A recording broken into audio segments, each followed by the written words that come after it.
சிறப்புரை மற்ற உரைகள் முடிவடைந்த பிறகு இஷா ஜமாத் நடைபெறும். கூடிய சீக்கிரம் 30 மணிக்கு முடிக்கிற அளவுக்கு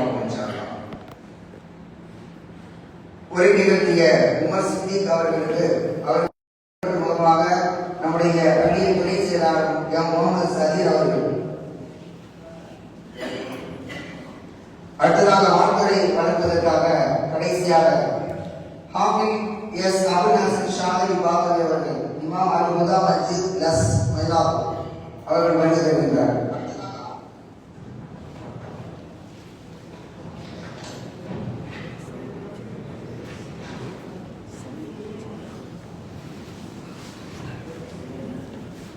السلام عليكم ورحمة الله وبركاته. الحمد لله رب العالمين والعاقبة للمتقين والصلاة والسلام على سيدنا محمد وعلى آله وأصحابه أجمعين.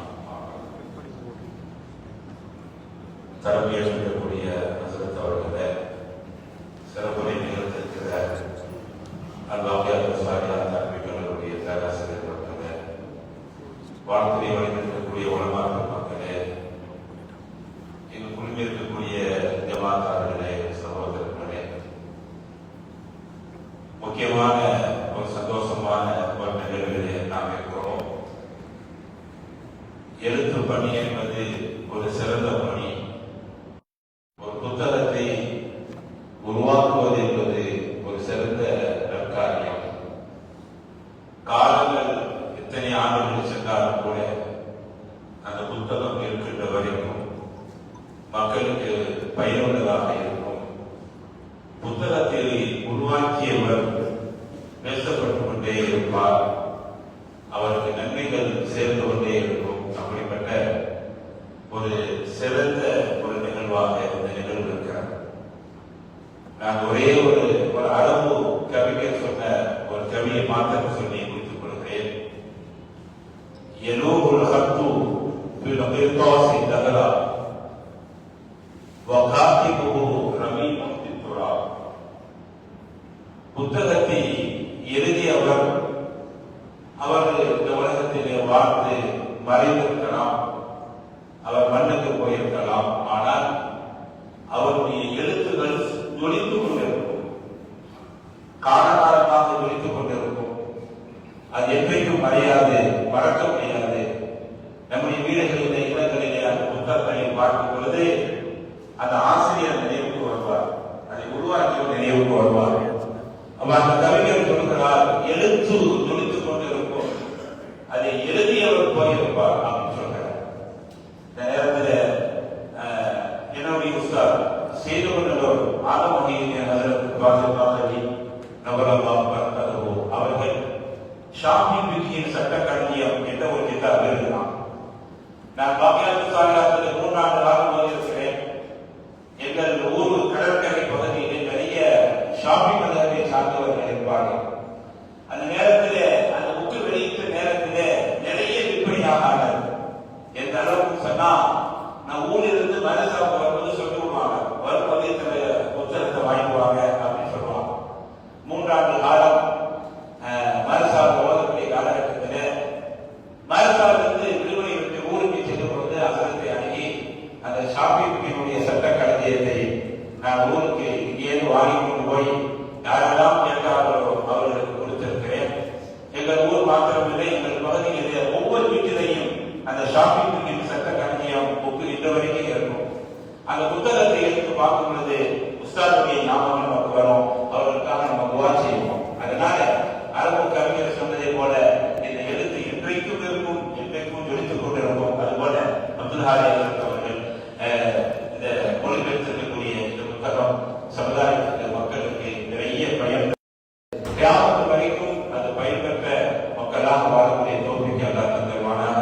வாழ்ந்து தருவானா. அல்ஹம்துலில்லாஹி ரப்பில் ஆலமீன். அஸ்ஸலாமு அலைக்கும்.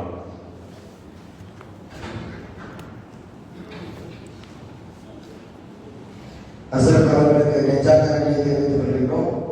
ஹாஃபிஸ் எஸ் அபுல் ஹசன் ஷாஹி பாகவி அவர்களுக்கு அவர்களை நன்றியப்படுத்தும் முகமாக ஃபயாஸ் முகமது இப்ராஹிம் அவர்கள் கொண்டாடி கண்ணியப்படுத்துகிறார்கள். இலியாஸ் அசத் அவர்களிடமிருந்து ஷம்சுதீன் பாய் வாங்க.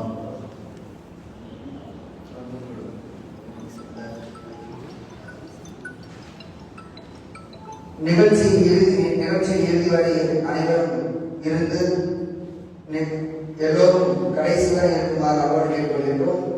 செவிக்கு உணவு முடிந்த பிறகு வயிற்றுக்கு உணவு இன்ஷா அல்லாஹ் வழங்கப்படும். எனவே இறுதி வரை இருந்து அடுத்தடுத்த உரைகளை கேட்டு பயன்பெறுமாறு அவ்வாறு கேட்டுக்கொள்கின்றோம். இப்பொழுது இந்த ஹதீஸ் நூல் அதுல என்ன இருக்கு, அதை எப்படி நம்ம பின்பற்றணும் என்பது குறித்து நூலாய்வுரை நிகழ்த்துவதற்காக பாக்கியாத்து சாலிஹாத் அரபிக் கல்லூரியின் பேராசிரியர் மௌலவி ஹாஃபிஸ் எஸ்எல் ரஹ்மத்துல்லாஹ் பாத்தினி அவர்களை அழைக்கின்றேன்.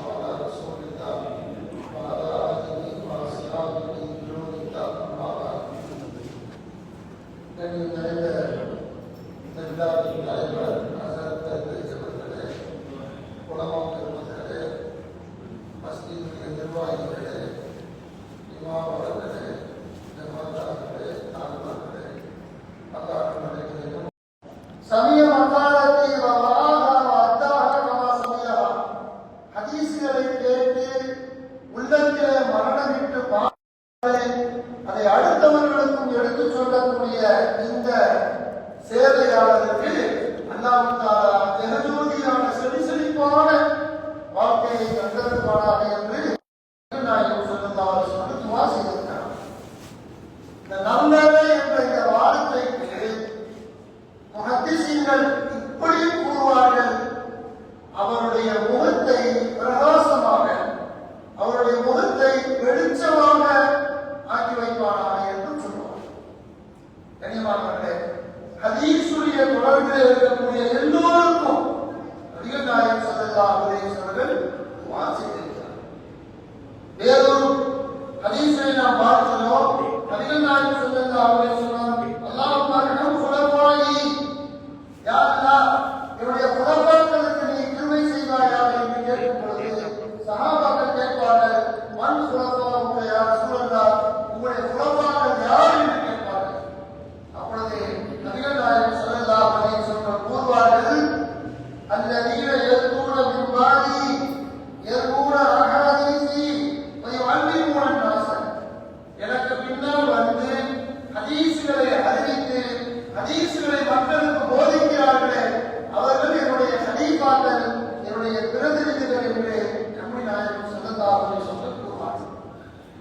கண்ணியமானவர்களே, ஹஸரத் அவர்கள் நூல் ஆய்வுரை போட்டப்ப நான் இதில் என்ன சொல்லணும்னு உங்களுடைய மகந்தாவுக்கு பொதுவாக இருக்கும் அப்படின்னு கேட்டபொழுது ஹஸரத் சொன்னாங்க, ஹதீஸ்களுடைய ஆர்வம், ஹதீஸ்களுடைய அடிப்படையில் நடக்கக்கூடிய வாழ்வியலிலே கொண்டு வரக்கூடிய ஒரு ஆர்வம் மக்களுக்கு ஏற்பட வேண்டும், அதை பற்றி கூறுகிறேன் என்று சொன்னார். அவர்கள் சொன்ன உடனே எனக்கு ஒரு ஞாபகம் வந்தது. லெபனானுடைய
சொல்லக்கூடிய கிறிஸ்துவர்.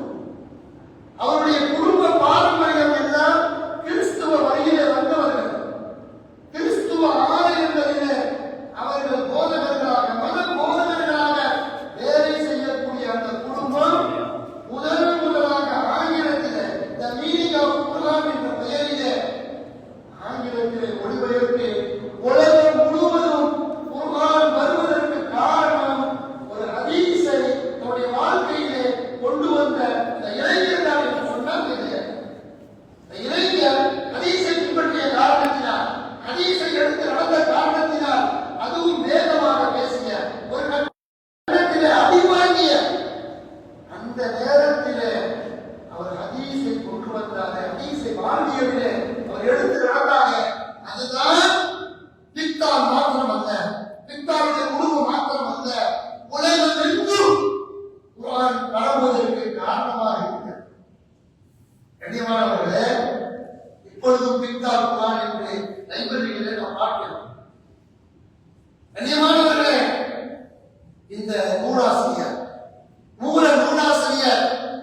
அவர் அழகாக இப்படி சொல்லுவார், நான் இதை தொகுத்ததற்கு காரணம், நான் இதை தொகுத்து வெளியிடுவதற்கு காரணம், ஹதீஸ்களுடைய அமல் எல்லா முஸ்லிம்களிடத்தில் வர வேண்டும், ஆண்களிடத்தில் வர வேண்டும், பெண்களிடத்தில் வர வேண்டும், வியாபாரத்தில் வர வேண்டும், நீதிபதிகளிடத்தில் வர வேண்டும், ஆசிரியர்களிடத்தில் வர வேண்டும்.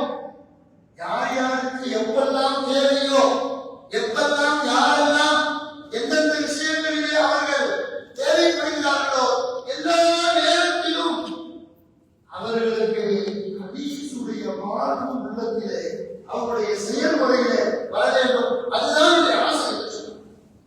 அதைத்தான் மொழிபெயர்த்த நம்முடைய அப்துல் ஹாமி பாக்கவி அவர்களும் அதையே சொல்லியிருக்கிறார். இந்த நூலுடைய ஆரம்பத்திலே அவருடைய எழுத்துக்களிலே எல்லோருக்கும் ஹதீஸுடைய வாழ்க்கை வர வேண்டும், வாழ்வு முறை வர வேண்டும் என்று சொன்னால் நபிகள் நாயகம் ஸல்லல்லாஹு அலைஹி வஸல்லம் வாசிக்கிறார். அது மாத்திரமல்ல, ஊதீதுல் குர்ஆன், இன்னி ஊதீதுல் குர்ஆன் வமிஸ்லஹு மஅஹு, நான் குர்ஆன் வழங்கப்பட்டதை போல ஹதீஸையும் நான் வழங்கப்பட்டுள்ளேன். நான் சொல்வது உண்டு, நமக்கு குர்ஆன் 2 குர்ஆன், நமக்கு 2 குர்ஆன், ஒன்று புத்தக வடிவத்திலே இருக்கிறது இந்த குர்ஆன், மற்றொன்று ஆயிஷா அவர்கள் கேட்பாங்க, சாட்சியத்தில் பதிவாயிருக்கக்கூடிய ஹதீஸை நபிகள் நாயகம் ஸல்லல்லாஹு அலைஹி வஸல்லம் மூலதாக இருப்பார், நபிகள் நாயகம் ஸல்லல்லாஹு அலைஹி வஸல்லம் நடைமுறை இருப்பாங்க, வீட்டிலே எவ்வாறு இருப்பார்கள், மனைவிடத்தில் எவ்வாறு இருப்பார்கள், இரவிலே எவ்வாறு இருப்பார்கள் என்றெல்லாம் கேட்கும் பொழுது அன்னையார் சொல்வார்கள், குர்ஆனை ஓதவில்லையா, குர்ஆனை படிக்கவில்லையா, கால குருவுல் குர்ஆன். அவருடைய எல்லா செயல்களும், அவருடைய எல்லா பழக்க வழக்கங்களும் குர்ஆனாகவே இருந்தது என்று ஆயிஷா அவர்கள் எவ்வாறு நமக்கு புத்தக வடிவத்திலே குர்ஆன் இருக்கிறதோ அதே போல நபிகள் நாயகம் ஸல்லல்லாஹு அலைஹி வஸல்லம் அவருடைய ஹதீஸ் நூல்கள், அவருடைய ஹதீஸ் பொன்மொழிகள் எல்லாமே நமக்கு குர்ஆன் என்பதை மறந்து விடக்கூடாது. செயல் வடிவத்திலே இருக்கக்கூடிய நீ மாணவர்களே, அசத் அவர்களை பற்றி எல்லாமே ரொம்ப சொன்னாங்க. ஆனா நாங்க சொல்வதற்கு மிக தகுந்த வாய்ப்பு இல்லை. ஏன்னு சொன்னால் அவர் சிறு வயதிலிருந்து எப்பொழுது மதரசாவிற்குள்ளே காலம் எடுத்து வைத்தாலே அப்பொழுதுமே நாங்கள் பார்க்கிறோம். ஒரு சாதாரண ஒரு மஞ்சள் பையில வேர்க்கு சூட்கேஸு உயர்தரமான அந்த பெட்டிகளெல்லாம் வைத்திருக்கக்கூடிய நேரத்துல ஒரு மஞ்சள் பையில சில துணிமணிகளை வைத்துக் கொண்டு அவர் பாபியார் சுவாமி வடைகிறார். அங்கே இருக்கக்கூடிய பிரின்சிபால் அட்மிஷன் கொடுத்து யோசிக்கிறாங்க, ஆங்கிலம் தந்தை இல்லை, யாரையும் அழைத்து வரவில்லை, ஒரு மஞ்சள் பையை தூக்கி போட்டு நீ வருகிறாருப்பா, யாரும் வீட்டில் இருந்து கூட்டு வருவா, நீ சின்ன பிள்ளையா இருக்கிறீங்க, இப்படி எப்படி பாஸ் ஆயிருக்கீங்க என்று யோசிக்கிறார். அவர்கள் அடிக்கடி சொல்லுவார்கள், மாணவர்களாக நீங்கள் எல்லாம் இன்று பார்த்தா பாவமா இருக்கிறீங்க, ஏழைகளாக இருக்கிறார், எளியவர்களாக இருக்கிறார், அருமையிலே சிக்குண்டவர்களாக இருக்கிறார். தெரியும், உங்களில்தான் பல முத்துக்கள், உங்களில்தான் பல இறை நேசங்கள் இருப்பார்கள், நீங்கள் தான் நீரை உயிர்ப்பிக்கக்கூடிய முஜத்தீதுகள் உங்களிடத்திலே இருப்பார்கள் என்று சொன்னாங்க. அதற்கு சேர்த்து யோசிப்பு பெற்றோர்கள் வராத காரணம் கூட இருந்த உள்ளூர் அரசு அவங்களுடைய அந்த பிரின்சிபாலுடைய நண்பர் அவங்க சொன்னாங்க அந்த சேர்ந்த நீங்கள் அவர்கிட்ட போக சொல்லிட்டீங்கன்னா திரும்பி போதாம போயிடக்கூடாது. அப்படி சேர்க்கப்பட்ட அவர்கள் அந்த முத்து ஹசரத் அவர்கள் சொல்வார்களே, உங்களை யார் முத்து என்று தெரியாது, யார் பவன் என்று தெரியாது என்று சொல்வார்களே, அப்படியாக அவர்கள் ஜொலிப்பதை நாங்கள் பார்க்கும் பொழுது உண்மையிலேயே அவர்கள் ரசூல் ஸல்லல்லாஹு அலைஹி வஸல்லம் கலீஃபாவாக, ரசூல் ஸல்லல்லாஹு அலைஹி வஸல்லம் துஆவுக்கு உரியவர்களாக, அதற்கு நீங்கள் ஒத்தாசையாளர்களாக, இந்த ஜமாத்துடைய ஆதரவு உள்ளவர்களாக பார்க்கும் பொழுது எல்லோரும் இவரை எனக்கு ரெண்டு மடங்கு சந்தோஷம். ரெண்டு மடங்கு சந்தோஷம். அந்த விழாவை கடந்து வருகிறோம். அந்த சிறுமை பருவத்தையும் இப்பொழுதும் நாம் அவர்களை ஒத்து பார்க்கும் பொழுது இந்த ஹசரத்துடைய முத்து என்ற வார்த்தை, பவனம் என்ற வார்த்தை இமானவர்களே எதற்காக சொல்கிறேன் என்று சொன்னால், ரசூலுல்லாஹி ஸல்லல்லாஹு அலைஹி வஸல்லம் அல்லாஹ் முத்தரன் ஒரு மனிதனை செழிப்பாக ஆக்குவானாக என்பதை ரசூல் ஸல்லல்லாஹு அலைஹி வஸல்லம் சொன்னார்களே, ஹசரத் அவர்கள் முடித்தார். ஆக்கம் என்ன சொல்ல சிறுவிழா என்பதை சாமி எழுதிக் கொண்டே இருப்பார்கள். யாருக்காவது ஏதாவது பாடம் சொல்லிக் கொண்டே இருப்பார்கள். எல்லா மாணவர்களும் ஏதாவது ஒரு பொருளை எடுத்துக்கொண்டிருக்கும் பொழுது, விளையாட்டு வீட்டு பேச்சுக்கள் பேசும் பொழுது எதிரையும் ஈடுபடாத ஏதோ ஒரு நோக்கத்தை சொன்னவர்களாக இருப்பார்கள். அதைத்தான் நம்ம எழுதியிருக்கிறார்கள். நான் பள்ளிகளிலே கொடுக்கும் பொழுது புகாரியை பார்ப்பேன், முஸ்லிமை பார்ப்பேன், நசையை பார்ப்பேன், திருமதியை பார்ப்பேன். இப்படி இருக்கக்கூடிய பிரிந்து விழுந்து இருக்கக்கூடிய எல்லாவற்றையும் ஒரே ஊரிலே தொகுக்கக்கூடிய வாய்ப்பு அமையாதா? தொகுத்து எல்லாவற்றையும் ஒன்றாக சவாய் என்று சொல்லக்கூடிய ஒரு கிதாப் 800 ஹதீஸ் நூல்களுடைய தொகுப்பு, 800 ஹதீஸ் நூல்களுடைய தொகுப்பு சவாய் அரபியிலே இருக்கிறது. அதன் போல இவர்களுக்கு இப்பொழுது இது கிடைத்தது. இதை நான் தொகுத்து தர வேண்டும் என்ற ஆசையோடு இவர்கள் தொகுத்து தந்திருக்கிறார்கள். அல்ஹம்துலில்லாஹ். அல்லாஹ் அவர்களுக்கு நன்மை செய்வானாக, அவருடைய சேவையை கபூல் செய்வானாக. மாணவர்களே, ஹதீஸ்ங்கிறது ரசூல் ஸல்லல்லாஹு அலைஹி வஸல்லம் சொல்லி செய்கிற அங்கீகாரம். ரசூல் ஸல்லல்லாஹு அலைஹி வஸல்லம் எதையெல்லாம் நமக்கு சொன்னார்களோ அதை சொல்லுவோம். இன்னொரு என்ன அப்படின்னு சொன்னா, மௌலானா மனாமிர் அஹ்சன் அல்-கீலானி, மௌலானா மனாமிர் அஹ்சன் அல்-கீலானி 1892 பிறந்து 1956 வஃபாத் ஆனாங்க. அவங்க சொல்லுவாங்க, هو أوسط ثروة صحيحة، هو أوسط ثروة صحيحة ليست للمسلمين فحسب بل لتاريخ العصر الانقلاب البشري. حديث என்பது ஒரு வரலாற்று ஆவணம், ஒரு வரலாற்று ஆவணம், கற்பனை அல்ல, இது கதை அல்ல, ஒரு முக்கியமான ஒரு வரலாற்று ஆவணம். அது முஸ்லிம்களுக்கு மாத்திரமல்ல, பல்வி தாரீகில் அஸ்லில் இன்கிலாபில் பஷரி, மகத்தான மனித வாழ்வுடைய புரட்சி, ஒரு வாழ்வுடைய புரட்சி. ஹதீஸ் ரசூல் ஸல்லல்லாஹு அலைஹி வஸல்லம் என்று சொன்னார், அவருடைய வாழ்க்கை இல்லை என்று சொன்னார், அவருடைய சொற்கள் இல்லை என்று சொன்னார், அவருடைய நடைமுறை இல்லை என்று சொன்னால், நாம் இப்பொழுது அனுபவிக்கின்ற உரிமைகள், சுதந்திரங்கள் எதுவுமே மனித இனத்திற்கு கிடைக்கிறார். அவங்க என்ன சொல்றாங்க, ஹதீஸ்ங்கிறது அது ஒரு வரலாற்று ஆவணம், வரலாற்று புரட்சி. மனிதனுடைய எல்லா விதமான உரிமைகளையும் பெற்று தந்தது. மனிதர்கள் பேசலாம், அதை பற்றி சுருக்கமா சொல்றார், சொல்லிக்கொண்டு சொல்றாங்க. இந்த நாள் மட்டும் இதை சொல்றேன். அதான் புகாரி இருக்கிறது, புகாரி அல்-ஜாமிஉல் முஸ்னது ஸஹீஹு அல்-முக்தஸர் மின் உமூரி ரசூலுல்லாஹி ஸல்லல்லாஹு அலைஹி வஸல்லம் வஸூலிஹி வ அய்யாமிஹி. ரசூலுல்லாஹி சொல் செயல் அவருடைய சுன்னத்தெல்லாம் சேர்ந்து சொல்லிக் கொண்டு புகாரி நம்முடைய நூலுக்கு பேர் வச்சிருக்காங்க. வ அய்யாமிஹி. பொதுவாக அரபுல வந்து யௌம் என்ற வார்த்தையை பயன்படுத்தினாலே முக்கியமான ஒரு நிகழ்வுக்கு தான் பயன்படுத்துவாங்க.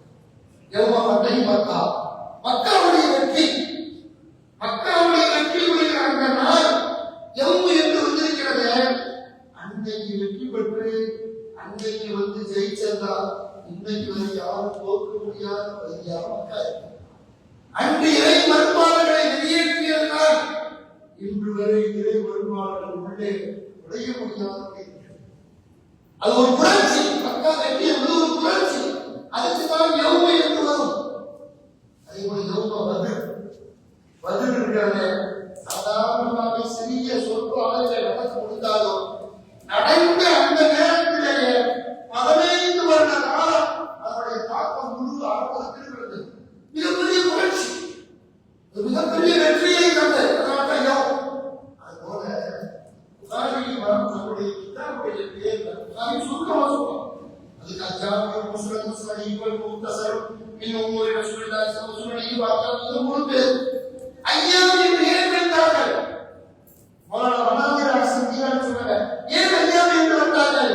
ரசூலுல்லாஹி ஸல்லல்லாஹு அலைஹி வஸல்லம் ஹதீஸ் வெறும் ஹதீஸ் அல்ல, வெறும் பொன்மொழி அல்ல, வரலாற்று ஆவணம், புரட்சி, மனிதனின் புரட்சி. அது மிகப்பெரிய மாற்றத்தை கொண்டு வந்தது என்று சொன்னாங்க. கண்ணியமானவர்களே, அதுபோல அபுல் ஹசன் அலி நதவி ரஹ்மத்துல்லாஹ் மிகப்பெரிய அறிஞர். அவங்க தன்னுடைய மதுஹபில் திராசத்தில் ஹதீஸ் நபவி ஷரீஃப் என்ற கிதாபில் சொல்வாங்க, இந்த ஸ்பிரிச்சர் என்று சொல்லக்கூடிய ஒரு ஆங்கில அறிஞர் சொல்றாரு, நபிகள் ஸல்லல்லாஹு அலைஹி சொல்லக்கூடிய இந்த சொல் செயல், இந்த ஹதீஸ்கள் இருக்கிறது, இதை சரியான முறையில் நாம் கொண்டு சேர்ப்பதற்காக இதில் எடை சொல்லி வரக்கூடாது, ஏதாவது தப்பான வந்துடக்கூடாது என்பதற்காக வேண்டி இந்த ராவிகள் அறிவிப்பாளர்கள் 5 லட்சம் பேருடைய வாழ்க்கை பதிவு செய்யப்படுகிறது. ரசூலுல்லாஹி ஸல்லல்லாஹு அலைஹி வஸல்லம் சொல் மாத்திரம் இல்ல, சொல்லை யார் அறிவிக்கிறார்களோ அவருடைய வாழ்க்கை ஆய்வு செய்யப்பட்டு 5 லட்சம் பேருடைய வரலாறுகள் தொகுக்கப்பட்டிருக்கிறது. அவர் சொல்றாரு, ஆங்கில அறிஞர் சொல்றாரு, இது பேர் மண்ணு அஸ்மாய் ரிஜால் சொல்றாரு. அதாவது அறிவிப்பாளர்களை பற்றி உண்டான ஆய்வு.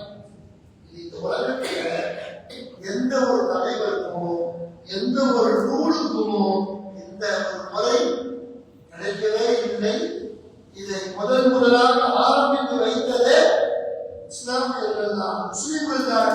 நபிகள் நாயகம் ஸல்லல்லாஹு அலைஹி வஸல்லம் அந்த தனி உயரிய மனிதனுக்காக வேண்டி இந்த உலகம் செய்த மிகப்பெரிய பாதுகாப்பு யாரும் வெளியே சொல்லிட முடியாது. ஆய்வு வந்தவர்கள் தான் எதையும் உணர முடியாது.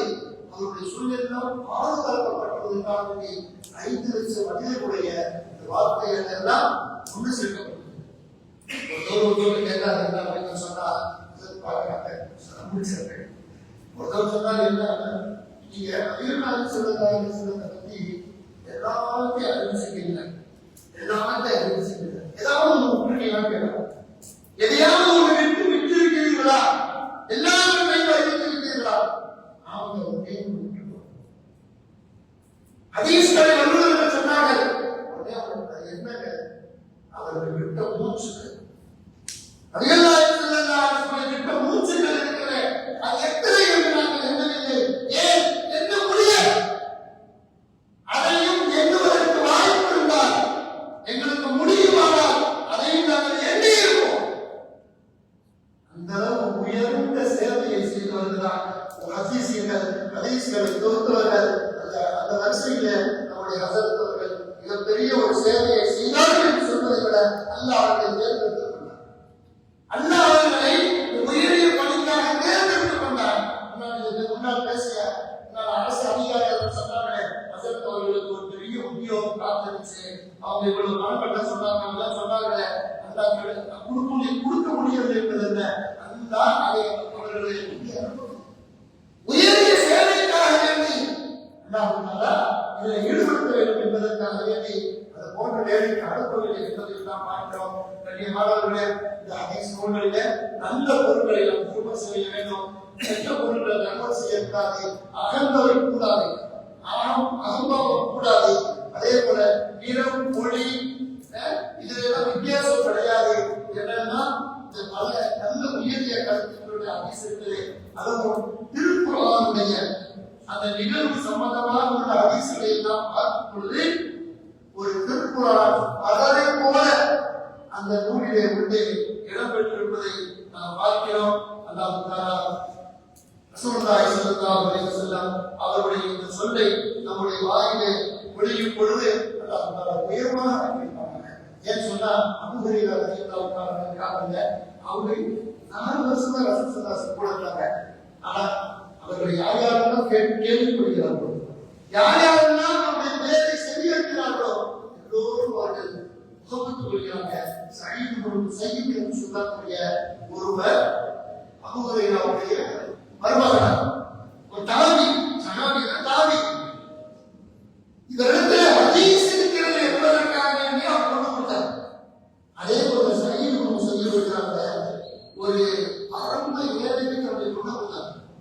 சயீத் மிகப்பெரிய ஒரு தாவி, ஹதீஸ் 50 வருஷம் வச்சு அவர் பாடம் நடத்தினாரு. அவரை அந்த நேரத்தில் அப்துல் மலிக் வருவார் அரசர் மகளை தன்னுடைய மகனுக்கு அவருடைய மகளை கேட்ட தன்னுடைய பாடத்திற்கு வரக்கூடிய ஒரு ஏழையான மாணவர், காய்ந்த ரொட்டி துண்டை சாப்பிடக்கூடியவர், அவருக்கு 2வது தரமாக கட்டி கொடுத்தார். என்ன கேட்க சொன்னாங்க, அரசராக இருக்கலாம், நாளை மறுமையில அரசவைக்கு, அரசவையில் உள்ள பொருள்களுக்கு, ஆட்சி அதிகாரத்திற்கு எல்லாவற்றிற்கும் பதில் சொல்லி சொர்க்கவாசியா நரகவாசியா தெரியாது, ஆனால் காய்ந்த ரொட்டியை திங்கக்கூடிய என்னுடைய அந்த ஹதீஸ் படிக்கக்கூடிய மாணவர் சொர்க்கவாசி, ரசூல் ஸல்லல்லாஹு அலைஹி வஸல்லம் பெற்றவர். அதனால் அவருக்கு தந்தை என்று சொன்னார். அரசவைக்கு கொடுக்கவில்லை, தன்னுடைய மகள் இளவரசியாக ஆகலாம், அதை விரும்பாது. ஹதீஸ் உடைய அவருடைய திருமண தொடர்பு இருந்தது. இந்த செய்தியெல்லாம் பார்க்கும் பொழுது நீங்கள் கொஞ்சம் ஹதீஸை படிங்க, அவங்க கொண்டு வாங்க. நம்முடைய வாழ்க்கையும் பிரகாசமாக, சந்தோஷமாக, கவலைக்காக ஆக்கி வைப்பார் என்ற செய்தியை சொல்லி முடித்து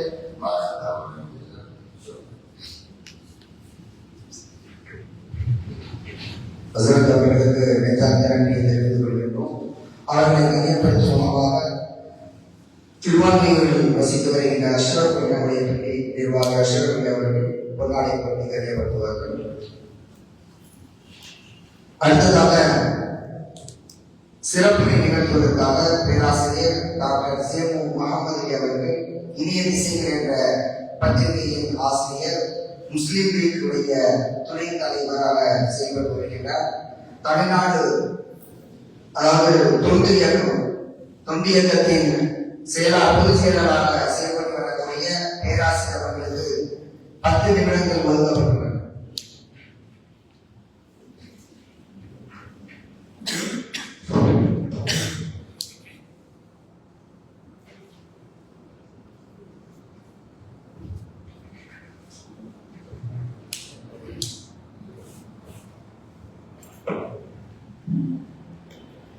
அஸ்ஸலாமு அலைக்கும் வரஹ்மத்துல்லாஹி வபரகாத்துஹு.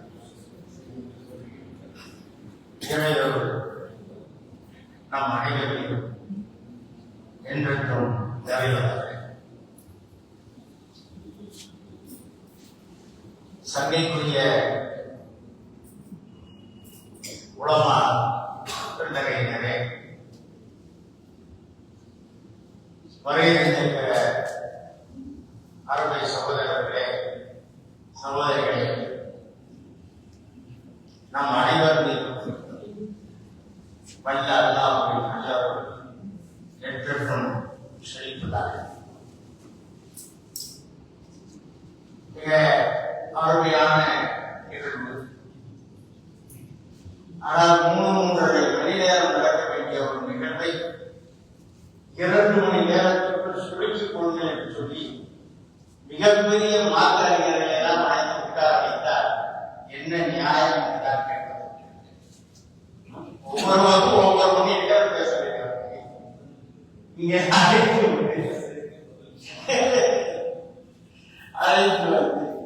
இங்கே சுருக்கமாக பேச வேண்டியிருக்கிறார்கள். ஆனால் சுருக்கமாக இருப்பதில் அர்த்தங்கள் அதிகம் புரிந்திருக்கும். இந்த நூல் உருவாவதற்கு காரணமான அந்த பெருந்தகையை நான் எண்ணி பார்க்கிறேன். மயிலாடுதுறையிலே அந்த ஊராட்சி மன்றத்தை சார்ந்த சின்னகிரி கிராமம் கடலங்குடி. அந்த கடலங்குடியில இந்த பிளம்பிங் ஜாமான்கள் விற்பனை செய்கிற வணிகராக வாழ்ந்தவர் அப்துல்லா. அவருக்கு வாழ்க்கைப்பட்டவர் பேருரை சார்ந்த தனிநாதி. இவர்களுக்கு பிறந்தவர் முகமது வாசி. இந்த முகமது வாசில் சிறு வயதிலேயே நன்முறையிலே திருமறை ஓதி கற்றவர். அவருக்கு அந்த சின்னஞ்சிறு வயதிலேயே நெஞ்சிலே மிகப்பெரிய ஒரு விதை விழுந்து நாம் நம்முடைய வாழ்க்கை சதகத்தும் தியாகமாக எதையாக செய்து சாதிக்க வேண்டும் என்கிற எண்ணம் சின்னஞ்சிறு வயதிலேயே அவருடைய நெஞ்சிலே நுழைந்து அதற்கு பிறகு பள்ளி படிக்க முடித்தார். மாயம் ஏவிஎம் கல்லூரியில பீகா படித்தார். அங்க இருக்கிறவருடைய வழக்கப்படி சவுதி அரேபியா போனார். கத்தாரிலே பல ஆண்டுகள் பணிபுரிந்தார். இப்போது அவர் கத்தாரிலே மிகப்பெரிய அளவிலே கணக்கியல் துறையிலே வல்லுநராக பணியாற்றி கொண்டிருக்கிறார். அவர் முகமது வாசில் 2020 அவருடைய தந்தையார் அப்துல்லா வஃபாத்தாகிறார். அவர் வஃபாத்தான உடனே இவருக்கு மனதிலே தோன்றுகிறது, நமக்கு சின்னஞ்சிறு வயதிலேயே நம்முடைய மனதிலே நினைத்து வைக்கப்பட்டவே சதகத்தும் ஜாரியாக எதையாகவும் சாதிக்கிறது, அதற்குரிய நேரம் வந்துவிட்டது என்று சொல்லி தன்னுடைய தாயாரிடத்திலே தன்னுடைய தந்தையாரின் அமைச்சர்களை ஆரம்பித்து இந்த வேலைகளை எல்லாம் செய்யலாம் என்று நினைக்கிறேன் என்று சொல்லிய போது அந்த தாயாரும் செய்து தெரிவிக்க அப்படி உருவானதுதான் அப்துல்லா பப்ளிகேஷன்ஸ். அந்த அப்துல்லா பப்ளிகேஷன் சார்பாக முதலிலே வந்த ஒருவர் இப்பொழுது 2வது காலமாக அப்படிப்பட்ட மிகப்பெரிய பணக்காரர்கள், மிகப்பெரிய கடமைக்காரர்கள், ஒரு சாதாரண நடுத்தர குடும்பத்திலே பிறந்து வந்தவர் தன்னுடைய மனதிலே விளைந்த சிறு வயதிலேயே தான் விளைத்து வளர்ந்த அந்த சதகத்தில் ஜாரியா என்கிற சிந்தனை அதை மொழிபெயர்த்திருக்கிறவர், அந்த பணியை நூலை மொழிபெயர்த்திருக்கிறவர் நம்முடைய சகோதரர் அப்துல் ஹாமி